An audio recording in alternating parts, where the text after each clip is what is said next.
तू आखना भाव तेरे पास में दूर का की तेरा पीछे में जोन दूर का मैं सीख जाऊं सारा मैच खेल कर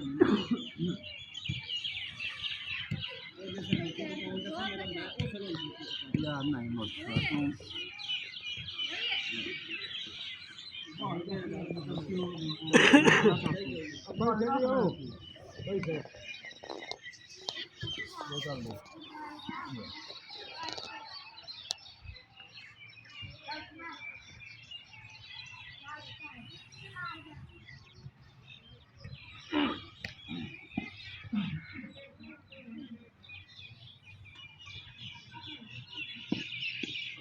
તમને કોઈ નહીં આવવાના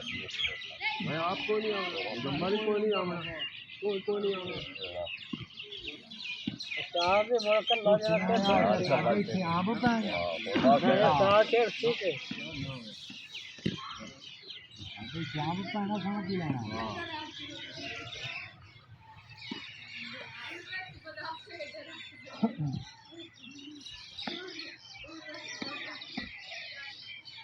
चलिए